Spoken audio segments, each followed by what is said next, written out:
Well, the metaphor of incompetence surrounding the Perrottet government is best exemplified by its attitude to coal, Australia's most valuable export commodity, $141 billion. But panicking about blackouts, the government has now decided to exercise emergency powers to tell coal producers how much they can export and how much they can't.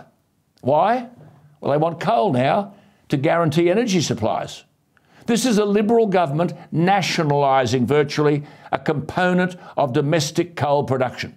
80% of New South Wales coal is exported. Yet you won't get a new mine approved by the government.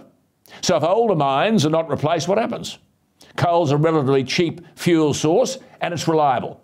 The world will consume more than 8 billion tonnes of coal this year for one simple reason: the global economy demands growing amounts of energy to power it.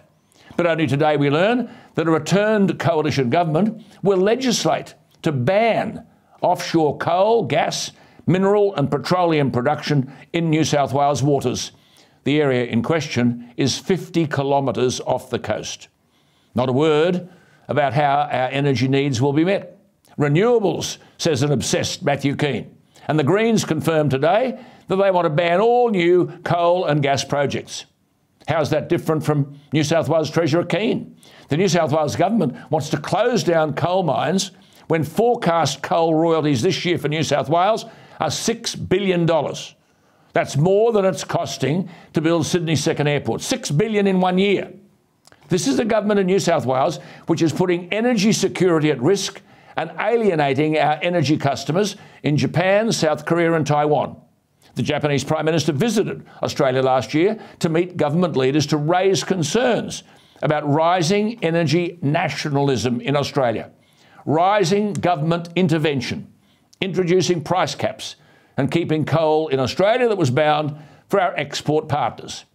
This might be called many things, but it's not economic management. And all this while we had ferries and river cats and trams, the transport the taxpayer relies on, in disarray. Foreign-made rolling stock.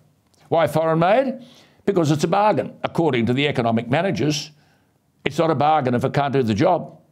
And then, of course, the boast that the government has built all of these roads, when in a sense that is true. The road infrastructure is magnificent, but we pay twice. We pay phenomenal tax and phenomenal tolls. I'm sorry, this is not responsible economic management. In the first Perrottet budget since he became New South Wales last year, New South Wales was driven into deeper debt. Someone has to take a stand against this stuff. The starting point is to inform the electorate, which I'm doing. The only savings in last year's New South Wales budget were $32 million, not billion, $32 million in a budget of $95 billion.